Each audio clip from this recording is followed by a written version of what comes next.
अस्सलाम वालेकुम, कैसे हैं आप सब लोग। आज की वीडियो में मैं आपके साथ शेयर करूंगी कि हम लॉन में शरारा कैसे बना सकते हैं, वो भी एक ब्रांडेड शरारा। सफ़ायर के लॉन के शरारे आजकल बहुत ही ट्रेंडिंग में चल रहे हैं।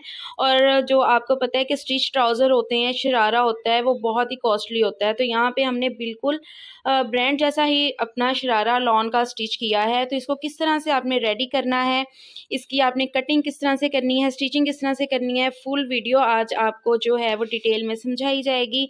इसका पाइंचा जो है आप देख सकते हैं कि काफ़ी हमने इसका जो है वो खुला पाइंचा रखा है। आप इससे भी ज़्यादा खुला रख सकते हैं। ये हमने 2.25 मीटर फैब्रिक में इसको स्टिच किया है, इसीलिए इसके ऊपर जो है हमने यहाँ पे देखें बेल्ट के लिए अलग से फैब्रिक लिया है, बिकॉज हमारा फैब्रिक जो था वर्ज में ज़्यादा था और लेंथ में कम था। आपको पता है आजकल ब्रांडेड जो भी ड्रेसेस होते हैं उनके साथ फैब्रिक जो ट्राउज़र्स का है वो कुछ इसी तरह से देते हैं। तो आपने वीडियो को स्किप नहीं करना, फुल वॉच करना है, क्योंकि आजकल लॉन का ये शरारा बहुत ही ट्रेंडिंग में चल रहा है। तो चलें जी, वीडियो को स्टार्ट करते हैं। तो फैब्रिक को मैंने यहाँ पे डबल करके रखा हुआ है। फैब्रिक की डबल करने के बाद जो लेंथ है ना 2.25 मीटर बन रही है, और इसकी जो विड्थ है वो 28 इंचज़ है। डबल करके इस तरह से देखिए मैंने इसकी फोल्डिंग करके फैब्रिक को तो इस तरह से हमने बिछा लेना है, ठीक है। इसके ऊपर हम बेल्ट लगाएंगे अलग से, क्योंकि फैब्रिक की जो लेंथ है वो कम आ रही है। तो इसके ऊपर से तिरछान निकालने के लिए मैं एल टेप स्केल यूज़ करूँगी। इसके साथ फैब्रिक की तिरछान जो है वो बहुत आसानी से जो है वो निकल जाती है। अब इसको ऊपर से हम कटिंग कर लेंगे। आसन वाली जो साइड हमने कटिंग करनी है वो फैब्रिक की बंद साइड की तरफ करेंगे, क्योंकि साइड से जो फैब्रिक निकलेगा उसके वो हमने बेल्ट के लिए यूज़ करना है। तो इस फैब्रिक को देखिए हमने डबल फोल्ड किया था। अब अगेन इसको फोल्ड करके इसका जो मिड आएगा ना, मिड पर आपने एक सीधी लाइन ड्रॉ कर लेनी है इस जगह पे, क्योंकि ये मिड पॉइंट से ही हमारे ट्राउज़र की कटिंग होनी है। तो मिड पे एक देखिए मैंने लाइन ड्रॉ कर ली है। अब हमने जो भी हमारा साइज़ है उसके अकॉर्डिंग मार्किंग करनी है। ऊपर से हमने 1/2 इंच छोड़ के एक सीधी लाइन ड्रॉ कर लेनी है। ये जो हमने 1/2 इंच छोड़ा है ये हमने सिलाई का मार्जिन छोड़ा है, जो कि बेल्ट के साथ हमने अटैच करते हुए सिलाई लगानी है उसके लिए। अब देखिए 5 इंच की मैंने ऊपर बेल्ट लगानी है, तो यहाँ पे 5 इंच जो है हमने लाइन के ऊपर रखना है। इसके नीचे हमने आसन जो भी मेजरमेंट्स लेनी है अब इसके नीचे से लेनी है, ठीक है। इस चीज़ को आपने माइंड में रखना है। ट्राउज़र के ऊपर से जो हमने खुलाई रखनी है मीडियम टू लार्ज साइज़, ये मेजरमेंट्स आराम से चल जाएंगी। अब मैं ऊपर से इसकी खुलाई जो है वो 12 इंचेस ले रही हूँ फ्रंट की, ठीक है। तो आपने जो है या मैं करीब से दिखा देती हूँ, 6 इंच को मिड में रखना है। अब 6 इंच एक तरफ से 6 इंच दूसरी तरफ से लेना है, तो ये 12 इंचज़ हो जाएगा। अब हमने लगाना है फ्रंट के आसन के लिए निशान। तो फ्रंट आसन जो है हमने 13.5 रेडी करना है। ऊपर से बेल्ट का मार्जिन निकालते हुए 5 इंच का जो है ना पॉइंट वो मैंने ये मार्जिन वाली लाइन पे रखा है, और 13.5 इंचज़ पे हम मार्किंग कर लेंगे फ्रंट आसन के लिए, ठीक है। तो यहाँ पे मार्किंग मैंने कर ली है। अब दूसरी साइड पे भी सेम इसी तरह से 13.5 इंचज़ पे मार्किंग कर लूँगी। ये जो दोनों निशान हमने लगाए हैं ना, तो इनको हमने स्केल के साथ बिल्कुल सीधा कर लेना है। फ्रंट क्रॉच के लिए मार्किंग करेंगे 2 इंचज़ पे, तो यहाँ पे 2 इंचज़ पे मैं निशान लगाऊंगी। अब हमने ये जो निशान है इसको राउंड इस तरह से शेप दे लेनी है, बहुत ज़्यादा डीप आपने शेप नहीं देनी। अब ऊपर से जो हमने मार्किंग की हुई है ना, इनको भी स्केल के साथ आपने सीधा कर लेना है, आसन वाली मार्किंग को, और जो थाइस की तरफ की है इसको भी। तो यहाँ पे देखें मैं एक स्केल यूज़ कर रही हूँ, स्टील का स्केल आसानी से मिल जाते हैं, इसके टूटने का भी खतरा नहीं होता। आप अगर स्टिचिंग करते हैं ना तो इस तरह के स्केल आपने लाजमी अपने पास रखने हैं, ठीक है जी। तो यहाँ पे साइड पे थाइस वाली जगह पे भी मैंने ये देखें ऊपर वाली जो सिलाई हमारी आनी है वहाँ पे भी एक सीधी लाइन ड्रॉ कर ली है। अब आपकी जितनी भी ट्राउज़र की लेंथ है, मैं यहाँ पे 37 इंच का ये बना रही हूँ, जितनी भी आपकी लेंथ है उसके अकॉर्डिंग आपने यहाँ पे मार्किंग कर लेनी है, ठीक है। मैं पहले 37 इंच पे यहाँ पे मार्किंग करूँगी, और नीचे से हमारा जो है वो फोल्डिंग का मार्जिन हमें मिल जाएगा। अब इसका भी आपने हाफ़ करना है। ये देखिए इंच टेप को मैं इसी तरह से फोल्ड कर लूँगी, और यहाँ पे जो इसका हाफ़ आ रहा है वहाँ पे आपने मार्किंग कर लेनी है। इतना कोई आसान तरीका आप लोगों को समझाऊंगी, आप इजीली जो लॉन का शरारा है वो कटिंग कर सकते हैं, ठीक है। अब इस लाइन को भी हमने जो है वो सीधा कर लेना है। अब ये आपने पॉइंट जो है वो अच्छे से समझ लेना है। ये जो हमने लाइन लगाई थी इसको आपने नीचे तक जो है वो बिल्कुल स्ट्रेट लेके आना है यहाँ तक, ठीक है। इस साइड से भी आपने लाइन को स्ट्रेट लेके आना है, और आसन वाली साइड से भी आपने लाइन को जो है वो स्ट्रेट लेके आना है। इसमें कोई भी खम नहीं आपने डालना। अब इस तरह से दोनों साइडों की लाइनें हमने स्ट्रेट कर ली हैं। इसके बाद जो है आप कोई सा भी स्केल ले लें, अगर आपके पास कर्व स्केल है वो भी यूज़ कर सकते हैं, स्ट्रेट स्केल है वो भी यूज़ कर सकते हैं। सबसे पहले हम जो पाइंचे के लिए हमने लेंथ के लिए निशान लगाया हुआ है ना, इस मार्किंग को भी हम स्केल के साथ स्ट्रेट कर लेंगे। अगर आप जो है वो कैजुअल वेयर करना चाहते हैं तो मैं यही रिकमेंड करूँगी कि अगर आपका 37 ट्राउज़र की लेंथ है तो इसको 38 रख लें, लेकिन अगर आपने जो है वो इसको कैजुअल वेयर नहीं करना, कभी-कभी पहनना है, पार्टी वेयर या फिर कहीं आने-जाने के लिए यूज़ करना चाहते हैं, तो फिर आप इसको जितनी आपकी नॉर्मल लेंथ होती है ट्राउज़र की उससे 4 इंच जो है वो लंबा रखेंगे, ठीक है जी? तो ये चीज़ भी आपने माइंड में रखनी है। अब हमने जो पाइंचे की जितनी चौड़ाई रखनी है, सबसे पहले उसके लिए मार्किंग करनी है। तो यहाँ पे देखें जी, मैं 20 इंचेस रख रही हूँ। 10 इंच का जो हमारा पॉइंट है उसको मिड में रखेंगे। एक साइड पे यहाँ पे 10 इंच पे मार्किंग और दूसरी साइड पे 20 पे। ये देखें जी, इस तरह से हमारा 20 इंच का ये जो है हमने पाइंचा रखा है। डिपेंड करता है आपके फैब्रिक की चौड़ाई पे कि आपके फैब्रिक की चौड़ाई कितनी है, उतना आप ज़्यादा लूज़ भी इसको पाइंचे को बना सकते हैं, जितना मर्ज़ी इसको खुला कर लें। अब ये देखिए मेरे पास जो कर्व स्केल है ना, उसको मैं इस तरह से रखूँगी और इस मार्किंग को पाइंचे की मार्किंग के साथ मिला दूँगी। अब ये जो नोक बनी है इसको हल्का-सा आप जो है वो राउंड कर लें। तो ये मार्किंग हो गई। अब इसी तरह से दूसरी साइड पे भी हमने मार्किंग कर लेनी है। बिल्कुल भी इसमें आपने ख़म नहीं डालना। मैं आपको अगेन बता दूँ, अगर आप स्ट्रेट स्केल यूज़ करना चाहते हैं तो यहाँ पे स्ट्रेट स्केल भी यूज़ कर सकते हैं, ठीक है जी। तो दोनों तरफ से हमने निशान लगा लिया। अब जब आपने पाइंचे की फ़ोल्डिंग करनी है तो वो कटिंग में मैं आपको बताऊँगी आपने किस तरह से करनी है। ये भी साइड का भी हमारा ये भी निशान लग गया और इस साइड का भी लग गया। अब हमने इसकी करनी है कटिंग।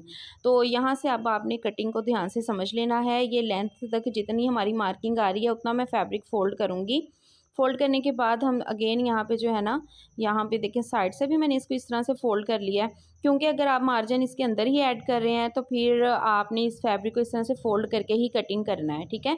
अब यहाँ पे मैं इसको दोबारा से सीधा कर लूँगी, क्योंकि कटिंग हमारी जो है वो इसी तरफ से होगी। अब एक्स्ट्रा फैब्रिक को मैंने ऊपर की तरफ फ़ोल्ड करके तो यहाँ पे देखें जी कटिंग कर ली है। अब नीचे का भी जो हिस्सा है इसकी भी सेम इसी मार्किंग के ऊपर कटिंग हो जाएगी, ठीक है। अब ये साइड से जो हमने कटिंग करनी है फ्रंट की, तो वो हम अलग से करेंगे। अगेन इसको जो है फैब्रिक को मैं इस तरह से फ़ोल्ड करूँगी और हम फ्रंट के पार्ट की कटिंग कर लेंगे। अभी जो हमारा बैक का पार्ट है ना, उसको हमने कटिंग नहीं करना, क्योंकि उसके लिए फिर मार्किंग हमारी अभी अगेन करनी है। अब जो बैक पार्ट है उसको आपने 2 इंच जो है वो हर तरफ से आपने बढ़ा देना है, मार्किंग कर लेनी है। आसन वाली साइड से भी 2 इंच बढ़ा लेना है और पाइंचे तक आपने जो है वो इक्वल इसको जो है वो 2 इंच तक बढ़ाते हुए ले जाना है, ठीक है। यहाँ से देखें हमने पाइंचे तक जो है इसकी 2 इंच तक मार्किंग कर ली है। अब यहाँ से बिल्कुल सीधा रखना है। उसके बाद आपने जैसे कि फ्रंट को कटिंग किया था ना, सेम उसी तरह से आसन से आपकी थाइस तक जो है वो बिल्कुल सीधा आएगा। उसके बाद आपने जो है इसको तिरछान में मार्किंग कर लेनी है। और अब हम इसकी जो है बैक पार्ट की भी कटिंग कर लेते हैं। इसके बाद इसकी जो बेल्ट है वो मैंने किस तरह से बनाई है वो चीज़ भी आपको मैं कटिंग करके दिखाती हूँ। तो यहाँ पे हमारे फ्रंट पार्ट की और बैक पार्ट की जो है वो कटिंग हो चुकी है। अब हम करेंगे बेल्ट कटिंग। अब ये जो हमारा कपड़ा निकला था साइड से, इसलिए हमने बंद साइड से जो है वो फ्रंट की कटिंग की थी, क्योंकि ये हमें कपड़ा जो है वो थोड़ा सा चौड़ाई में मिल गया, क्योंकि 1.25 मीटर तो जस्ट कपड़ा था। अगर हम इसको जो है वो सही तरह से कटिंग नहीं करते तो फिर हमें जो है ना ये फैब्रिक नहीं निकलना था। तो इस चीज़ को आपने माइंड में रखना है। जब भी कटिंग करनी है तो आपने साइड का ज़रूर ध्यान रखना है। अब इस फैब्रिक को देखें खोल के मैंने इस तरह से फ़ोल्ड कर लिया है। अब हम सबसे पहले जो है वो बैक पार्ट की कटिंग करेंगे। अगर आप चाहते हैं कि हम इक्वल ही बेल्ट लगा लें, जैसे कि बेल्ट वाली शलवार पे लगाते हैं, तो वो ऐसे भी आप बेल्ट लगा सकते हैं। लेकिन मैं यहाँ पे क्या कर रही हूँ कि मैं बैक पार्ट के लिए अलग से पीसेस कट करूँगी और फ्रंट के लिए अलग से कट करूँगी। तो ये टोटल आपकी अपनी चॉइस है कि आपने राउंड में बेल्ट लगानी है तो राउंड में बना लें, लेकिन मैं इसको जो है वो अलग अलग से इसलिए कट कर रही हूँ कि फ्रंट का आसन हमने जो है वो छोटा और बैक का बड़ा रखना है। तो इसलिए मैं इसको जो है ना वो पीसेस को अलग अलग ही कट करूँगी। यहाँ से 1/2 इंच सिलाई का जो मार्जिन है मैंने इसके ऊपर की तरफ बढ़ा के रख दिया है। अब जितनी भी आपकी लेंथ है उसके अकॉर्डिंग हम बेल्ट पे मार्किंग करेंगे। 2 इंच इसमें हमने नेफे की फोल्डिंग के लिए भी मार्किंग कर ली है। अब इस पीस को हम कटिंग करके सेपरेट कर देंगे। इसके बाद हमने जो फ्रंट के ऊपर जोड़ लगाना है तो वो कट करेंगे, ठीक है। इसको मैं जोड़ ही कहूँगी। अगर आपने बेल्ट बनानी है तो फिर आप उसको राउंड में स्टिच कर सकते हैं। अगर आपने फ्रंट और बैक का आसन जो है वो इक्वल रखना है तो फिर आप उसको राउंड में स्टिच कर लें। अब ये बैक का हमारा हो गया। अब फ्रंट का हमने किस तरह से कटिंग करना है तो वो आपने अच्छे से समझ लेना है। कि देखें जो तिरछे में हमारा फैब्रिक आगे की तरफ से निकला है ना, क्योंकि हमने आसन जो अपना कम करना है वो फ्रंट की तरफ करना है। अक्सर हम 2 इंच बैक का आसन जो है ना वो बढ़ा लेते हैं, लेकिन इसमें हमने क्या करना है कि इस तरह से इस फैब्रिक को रखेंगे ऊपर से ये देखें खुद ही तिरछा आ रहा है, नीचे की तरफ ये कम हो गया। अब यहाँ से इसको इस तरह से फोल्ड करेंगे, इक्वल करके इसको कट कर देंगे। जो हमने मार्जिन के लिए लाइन लगाई हुई थी ना सिलाई की, उसके अकॉर्डिंग ही इस फैब्रिक को फोल्ड करके तो आपने यहाँ से इसको सीधा कर लेना है। बहुत ही ईजीली आपका जो है वो बेल्ट के ऊपर ट्राउज़र के ऊपर फैब्रिक जो आपने डालना है बेल्ट के लिए वो ईजिली आपका निकल आएगा। ठीक है, तो यही चीज़ होती है। अगर आपके पास इतना फैब्रिक नहीं है कि आप बैक का आसन बढ़ा सकें, तो फिर आप क्या करेंगे, फ्रंट के आसन को तिरछे में नीचे की तरफ डाउन कर दें, तो आपके ट्राउज़र की शेप जो है वो सेम ही बनेगी और खिंचाव भी बिल्कुल नहीं आएगा। तो यहाँ पे देखें जी, हमारे ऊपर के जो जोड़ हैं या बेल्ट बोल लें वो हमने कटिंग कर ली है। अब हम करेंगे इसको सिलाई। अब यहाँ पे देखें जो हमने ऊपर बेल्ट के लिए कपड़ा कट किया था उसको हमने ट्राउज़र के साथ इस तरह से स्टिच कर लिया है, जोड़ लगा लिए हैं अपने और इनको अच्छे से प्रेस कर लिया है। अब हम क्या करेंगे, फ्रंट के आसन स्टिच करेंगे। आसन स्टिच करने के बाद जो है वो इनको खोल के साइडों की सिलाइयाँ भी लगा लेंगे। फिर इसके बाद मैं आपको बताती हूँ कि पाइंचा किस तरह से फोल्ड करना है। अब साइडों से हमने ट्राउज़र स्टिच कर लिया है, ऊपर से इसकी बेल्ट भी रेडी कर ली है। अब इसका पाइंचा आपने किस तरह से फोल्ड करना है तो उस चीज़ को आपने समझ लेना है।